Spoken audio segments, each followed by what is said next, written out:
என்றும் என் அன்புக்குரிய உலக தமிழ் உறவுகளுக்கு என் அன்பான வணக்கங்கள். இன்றைக்கு இந்த காணொளி நான் தமிழர் சகோதரர்களுக்கும் உலக பரப்புக்கும் பிறந்து வாழக்கூடிய தமிழ் தேசியவாதிகளுக்கும் உரிய ஒரு காணொளி. இது எல்லாருக்கும் உரிய கருத்துக்கள் நிறைய இருக்குது. அப்படி இது பார்க்க விருப்பம் இல்லைன்னா தட்டி விட்டுட்டு கடந்து போகலாம், பிரச்சனை இல்லை. என்ன சொன்னால் நான் தமிழர் சகோதரர்களோட கதைக்க வேண்டிய நிறைய விடயங்கள் இதில் கதைக்க வேண்டி இருக்குது. என்னென்னு சொன்னால் அதுவும் குறிப்பாக பார்த்தீங்கன்னு சொன்னால் இந்த தேர்தல் முடிஞ்சதுக்கு பிறகு தோல்வி மனப்பான்மையில் அழுது புலம்பிக் கொண்டு மூக்கு ஒடிச்சு கொண்டு இன்றைக்கு நீங்கள் வர்ற காணொலியில் பார்க்குற பொழுது உண்மையில் சிரிக்கிறதா அழுகிறதான்னு தெரியாமல் இருக்குது. நீங்கள் எங்கே தோற்று போயிருக்கிறீங்கள்? யார் சொன்னது நான் தமிழர் கட்சி தோற்று போயிருக்கண்டு? தமிழ் தேசியம் எப்போ தோற்று போகுமா? இன்றைக்கு கிட்டத்தட்ட 1000 வருடங்களுக்கு முன்னால் எதிரிகளால் அடிமை கொள்ளப்பட்டும் இன்று வரைக்கும் தமிழ் தேசியம் விழுந்து போகலை. அது தொடர்ந்து போய்கொண்டுதான் இருக்குது. என்ன சொல்கிறது, ராஜேந்திரனுக்கு பின்னாலே அப்படியே எங்கேன்னு தெரியாமல் போய்கொண்டிருந்த தமிழ் தேசியம் அப்படியே கொஞ்சம் கொஞ்சமாக நிறைய போராட்டக்காரர்களால் போராடி கடத்தப்பட்டு கொண்டு வந்து அது எங்களுடைய ஈழத்துக்கரையால் என்ற கையில் கிடைச்சி அது ஒரு மிகப்பெரிய ஒரு மாற்றத்தை தொட்டு இன்றைக்கு இந்த நவீன யுகத்துக்கு ஏற்ற மாதிரி வான்படை கண்ட முதல் தலைவனாக தமிழர்களுக்கு ஒரு தலைவன் இருந்துட்டு போயிருக்கிறார். அப்படி இருக்கக்குள்ள நீங்கள் ஒரு தோல்வி மனப்பான்மையில் எல்லாம் முடிஞ்சு போச்சு நினைக்கிறது உண்மையில் மிகவும் மனவேதனையாக கிடக்கு. ஒன்றுமே முடியலை. இப்போ தான் எல்லாம் தொடங்கி இருக்கு. ஆட்டம் இனித்தான் உங்களுக்கு இருக்குது. உண்மையில் நடந்த தேர்தல்ன்றது சீமானே அடிக்கடி சொல்கிற விஷயம் தான். நாங்கள் வாக்குக்கானவர்கள் அல்ல, நாட்டுக்கானவர்கள். அப்போ நாட்டுக்கானவர்கள்னா நீங்கள் இந்த வாக்கு கிடைக்கலன்னு சொல்லி கவலைப்படாங்க. என்னென்னு சொன்னால் எங்களுடைய உண்மையான நோக்கம், எங்களுடைய தத்துவம் சரியாக இருக்குமென்றால், எங்களோட குறிக்கோள் சரியாக இருக்குமென்றால் இதில் எந்த வித குழப்பமும் கிடையாது. எங்களோட ஊரில் ஒரு பழமொழி ஒன்று சொல்லுவாங்க, குறிக்கோள் இல்லாதவனுக்கு இலக்கு பிசா கண்டு. இப்போ என்னென்னா எங்களுக்கு குறிக்கோள் இல்லாட்டி தான் நாங்கள் இலக்கு பிசாகிட்டு இலக்கு தோற்று போச்சு, ஐயோ எங்களோட இலக்கு சரியில்லை, நாங்கள் இதில் எப்படி வந்துட்டோம்னு சொல்லி கவலைப்பட வேண்டி வரும். அப்படியெல்லாம் ஒன்றும் கிடையாது. இதில் உண்மையாக எங்களோட குறிக்கோள் என்ன? நாங்கள் ஒரு 4 சீட்டை வெண்டு அல்லது முதலமைச்சர் ஆகிறதா, சீமானண்ண முதலமைச்சர் ஆகிறதா எங்களோட இறுதி இலக்கா? அதுதான் எங்களோட குறிக்கோளா? அப்படி இல்லை. எங்களோட குறிக்கோள் ஆண்டாண்டு காலமாக அடிமைப்பட்டு கிடக்கிற எங்களோட தமிழ் தேசியத்தை, திராவிடத்திட்ட மண்டிட்டு கிடக்கக்கூடிய தமிழ் தேசியத்தை மீட்டெடுத்து தமிழ் தேசியர்களாக தமிழ் தேசிய ஆட்சியை நிறுவி மீண்டும் தமிழர்களுடைய ஒரு பொற்காலத்தை நிறுவுறதான் எங்களோட குறிக்கோளை தவிர இந்த தற்காலிகமாக தேர்தலில் வெல்றதெல்லாம் எங்களோட குறிக்கோள் இல்லை. நான் நினைச்சேன் நீங்கள் மிக தெளிவோட அரசியல் தெளிவோட போராடி கொண்டிருக்கிறீங்களா. ஆனால் நீங்கள் ஒரு சின்ன விஷயத்துக்கு இன்றைக்கு கொஞ்சம் பேர் வாக்கு போடலைன்ற உடனே அழுகிறத மூக்கு சிந்துறதெல்லாம் பார்க்குறப்போ உண்மையில் வேதனையாக கிடக்கு. எழும்பி நிமிர்ந்து நில்லுங்க. இனித்தான் உங்களுக்கான களம் பெருசாக விரிய போகுது. உங்களுக்கு இந்த நேரத்தில் நான் ஒரு மிக முக்கியமான ஒரு ஒரு கதையொண்ட உண்மையாக நடந்த சம்பவத்தை உங்களுக்கு சொல்லுவார். எல்லாருக்கும் ஈழ விடுதலை போராட்டத்தில் ஆணரவு வெற்றியை பற்றி பல பேர் கதைச்சு கேட்டிருப்பீங்கள். ஆணரவு வெற்றி கொள்ளப்பட்டது, ஆணரவையே வெற்றி கொண்ட படை என்று சொல்லி நீங்கள் கேள்விப்பட்டிருப்பீங்கள். ஆனால் ஆணரவில் நாங்கள் தோற்ற வரலாறு உங்களுக்கு தெரியுமா? 1991 ஆண்டு ஆகாய கடல் வழி நடவடிக்கை என்ற ஒரு நடவடிக்கையின் ஊடாக ஆணரவை கைப்பற்றக்கு வெளிக்கிட்டு மிக மிக கொடூரமாக தோற்று போனாங்க. அதில் பார்த்தீங்கன்னு சொன்னால் கிட்டத்தட்ட 405 ஆமிக்காரர் தான் அந்த இராணுவ முகாமில் இருந்தவங்க. ஆனால் அந்த முகாமை தகர்க்க வலிக்கிட்டு அந்த போரில் எங்களை ஆக்கள் வீரச்சாவடைஞ்ச ஆக்கள் பார்த்தீங்கன்னா 600க்கும் மேலே. அப்போ எவ்வளவு மோசமான தோல்வியாக இருக்கும். அந்த தோல்வியோட துவண்டு போகவில்லையே. மரணத்தை கண்டு நாங்கள் மண்டியிட்டதில்லை, எங்கள் மண்ணை விட்டு நாங்கள் மறைந்து ஓடவில்லை. காலிழந்தும் கையிழந்தும் போகலாம், களத்து வீரர் கண்ணின் முன்னே மடியலாம். ஆனால் எங்களோட உணர்வுகள் மட்டும் எங்களை விட்டு எப்பொழுதும் மடியாது. இதை மனதில் வச்சுக்கொள்ளும். ஆகவே இப்போ இன்றைக்கு நடந்திருக்கிற இந்த வாக்கு விளையல் என்ற விஷயம் என்னென்றால், நாங்கள் தமிழ் தேசியத்தை மீட்டெடுக்கிறதுக்காக, இந்த திராவிடத்தை ஒழிக்கிறதுக்காக நாங்கள் கட்டுமையாக போராடி கொண்டிருந்தோம். நாங்கள் இந்த போராட்டத்தில் சில பல சரிகளும் சில பல பிள்ளைகளும் இருக்கலாம், அதெல்லாம் நாங்கள் போய் கலந்து பார்த்துக்கொள்ளலாம். ஆனால் நாங்கள் வெற்றியும் குறியில் இன்றைக்கு நாங்கள் நிச்சயமாக முன்னேறி தான் இருக்கலாம். இன்றைக்கு பாருங்க, 2 திராவிட கட்சிகள், இருவரும் திராவிட தேசியம் இன்றைக்கு தோற்கடிக்கப்பட்டிருக்குது. பிஜேபி தோற்கடிக்கப்பட்டிருக்குது, காங்கிரஸ் தோற்கடிக்கப்பட்டிருக்கு, 5 சீட்டோட இருக்குது. இதுக்கு காரணம் தான் தமிழற்ற எழுச்சி, இந்த தமிழர்கள் செய்த அந்த தமிழ் தேசிய அரசியல், அந்த வெற்றி. நீங்கள் நினைக்கிற மாதிரி நாங்கள் தோற்று போகவில்லை.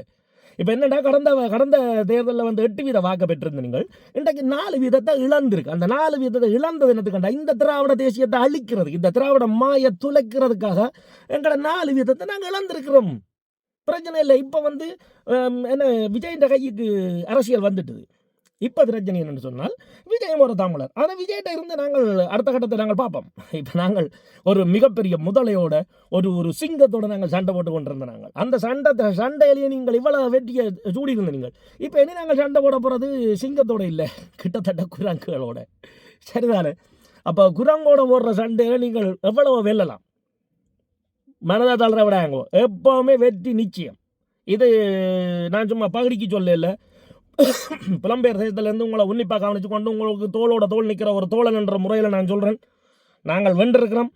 சும்மா மூக்கு சிந்தி கொண்டிருக்கிறத விட்டுட்டு அழுது கொண்டிருக்கிறத விட்டுட்டு உடனடியாக எழும்பி களத்தை நோக்கி நகருங்க. இந்த நேரத்தில் உங்களுக்கு ஒரு மோட்டிவேஷனாக இருக்கும் என்றதுக்காக நான் கவிஞர் காசியானந்தன் அவர்களுடைய ஒரு சிறந்த கவிதை ஒன்று உங்களுக்கு சொல்ல விரும்புகிறேன். பட்டினி கிடந்து பசியால் மெலிந்து பால்பட நேர்ந்தாலும், என் கட்டுடல் வளைந்து கைகால் தளர்ந்து கலங்கிட நேர்ந்தாலும், வாழ்வு கட்டு நடுத்தரு ஓடு கிடந்து கீழ்நிலையுற்றாலும், மன்னர் தொட்டு வளர்த்த தமிழ் மொழியின் துயர் துடைக்க மறப்பேனோ. நாங்கள் வெளிக்கிட்டது தமிழ் தேசியத்துக்காக, தமிழ் தேசியத்தை மீட்டெடுக்கிறதுக்காக, திராவிடத்தை அழிச்சு ஒழிக்கிறதுக்காக. ஆகவே எங்களுக்கு குறிக்கோள் மிக தெளிவாக இருக்குது. அந்த குறிக்கோளில் நீங்கள் தொடர்ந்து முன்னேறுங்கோ. உங்களுக்கு துணையாக நாங்கள் இருக்கிறோம். நாங்கள் இன்றைக்கு எங்களோட விடுதலை போராட்டம் நடந்து கொண்டிருந்த நேரத்தில் வந்து பார்த்தீங்கன்னு நீங்கள் எங்களுக்கு துணையாக நின்றீங்க. இன்றைக்கு உங்களோட விடுதலை போராட்டம் நடந்து கொண்டிருக்கு. நீங்கள் நினைக்கிற மாதிரி சும்மா அரசியல் போரல்ல, 1-2 எம்எல்ஏகளை அனுப்புறது அல்லது தமிழ்நாட்டின் முதலமைச்சர் அரசியல் போனதோட நீங்கள் உங்களோட குறிக்கோள் முடியல. உண்மையில் அதுக்கு பிறகு தான் நிறைய வேலை இருக்குது. சீமான் அவர்கள் முதலமைச்சர் ஆகினதோட இந்த குறிக்கோள் முடிஞ்சுட்டு நினைச்சிங்கன்னு சொன்னால் உங்களோட குறிக்கோள் பிள்ளையா போயிடும். அப்படி இல்லை. தமிழ் தேசியத்தை, எங்களோட லட்சியத்தை, நீண்ட காலமாக 1000 ஆண்டு கனவை நாங்கள் மீட்டெடுக்கணுமெண்டா எங்களுக்கான போராட்டம் இன்னும் இருக்குது. அந்த போராட்டத்தில் நாங்கள் முன்னேறதும், ஒரு இடத்துல வெற்றி அடைகிறதும், கொஞ்சம் பின்வாங்கிறதும், வெற்றி அடைகிறதும், இது வந்து நடக்கிறதான். போன வருடம் வந்து 8.5%, இன்றைக்கு வந்து 4%. ஒரு பிரச்சனையும் இல்லை. ஏன்னு சொன்னால் இழப்புகள் இல்லாமல் ஒரு காலமும் விடுதலை கிடைக்காது. விடுதலை என்றது சும்மா கடையில் கிடைக்கிற ஒரு சரக்கு கிடையாது. கடையில் காசு கொடுத்து வேண்ட சரக்காக இருந்தால் எல்லாரும் வேண்டிட்டு போயிடலாம். விடுதலை என்றதுக்கு நாங்கள் விலை கொடுத்து தான் ஆகணும். ஆகவே சோர்ந்து போகாதேங்க, தளர்ந்து போகாதேங்க. நாங்கள் உங்களுக்கு துணையாக நிற்கிறோம். எப்போ நாங்கள் உங்களோட நிற்போம். இப்போ இந்த இடத்துல நீங்கள் இதை வந்து நீங்கள் ஒரு அரசியல் தோல்வியா இல்லை இன்றைக்கு இந்த போர்க்களத்தில் கிடைச்ச ஒரு தோல்வி மாதிரி நினைக்காதீங்க. இப்போ அடுத்ததாக வந்து பார்த்தீங்கன்னு சொன்னால் வார மே 18ஆம் தேதி ஒரு எங்களுடைய இன அழிப்பு நாள். அந்த இன அழிப்பு நாளை இதுவரைக்கும் நாம் தமிழர் கட்சி ஒரு மிக சிறந்த முறையில் அந்த நினைவுகூரில் செய்து கொண்டிருந்தது. இப்போ இந்த முறை நீங்கள் ஒரு கொஞ்சம் தளர விடுவீர்களாக இருந்தால் அங்கே தான் தோல்வி தொடங்குது. இதுதான் பிரச்சனை. ஆகவே என் அன்புக்குரிய நான் தமிழர் உறவுகளே, தமிழ் தேசியவாதிகளை, நீங்கள் எல்லாரும் சேர்ந்து இந்த முறை இதுவரைக்கும் நடக்காத அளவுக்கு தமிழகத்தில் தமிழ் தேசியத்தின் ஒரு எழுச்சியாக இந்த முள்ளிவாய்க்கால் நினைவு நாள், எங்களோட இன அழிப்பு நாளை நாங்கள் அந்த இடத்துல நாங்கள் நினைவு வந்து காட்ட வேணும். அப்படி காட்டுறது தான் நாங்கள் இன்னும் வீழ்ந்து போகவில்லை, சோரம் போகவில்லை, நாங்கள் எழுந்து கொண்டிருக்கிறோம், நாங்கள் வந்து கொண்டிருக்கிறோம் என்று காட்டலாம். இப்போ இவ்வளவு காலம் நாங்கள் சிங்கத்தோடு சண்டை போட்டு கொண்டிருந்த நாங்கள் இனிமேல் வந்து சண்டை போடுறது எங்களுக்கு ஈஸி. கண்டிப்பாக நாங்கள் வெல்லலாம். வெற்றி கண்ண தூரத்தில் இல்லை, வெற்றி பக்கத்தில் இருக்குது. வெல்லும் வரை வெல்லுவோம் என்ற நம்பிக்கையோட காத்துருங்கோ, போராடுங்கோ. அதுக்கு நாங்கள் தோளோட தோல் நிற்போம். சரியா? ஒன்றுக்கும் யோசிக்க தேவையில்லை. நாம் தமிழர். நன்றி, வணக்கம். இடி இடிக்க ஆதி பறை ஒலிக்க இருளின் கொடி விளக்க வாரான், எங்கள் ஈழம் வாழ்வு பெற வாரான். உழவர் உயர்வு பெற ஊரில் ஒளி பெருக எங்கள் நிலம் பிடிய வாரான், எங்கள் ஏக்கம் முடித்து வைக்க வாரான். நாட்டின் விடுதலைக்காய் வாரான், தமிழ்நாட்டின் விடுதலைக்காய் வாரான்.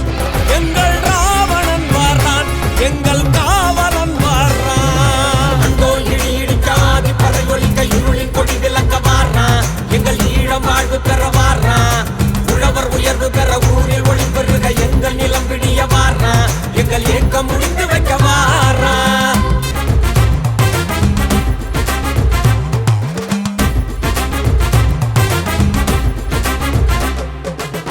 மாமன்னன் சோழன் வாரான், சேரனின் பேரன் வாரான், பாண்டிய வீரன் வாரான். மாமன்னன் சோழன் வாரான், சேரனின் பேரன் வாரான், பாண்டிய வீரன் வாரான். மனதில் வலி இருக்கு, வாழ வழி இருக்கு, உண்மை உரம் இருக்கு, உறுதி உடன் இருக்கு, சிவனின் கனிவு இருக்கு, நபியின் துணை இருக்கு, இயேசுவின் அருள் இருக்கு. தமிழன் அரசமைக்க வெற்றி வேலன் சீமான் வர்றான், எங்கள் ராவணன் வாரான், எங்கள் காவலன் வாரான், மேதகு பிரபாகரனாய் வாரான். அண்டோ இடி இடிக்க ஆதி பறை ஒலிக்க இருளின் கொடி விளக்கு வாரான், உயர்வு பெற ஊரில் ஒளி பெருக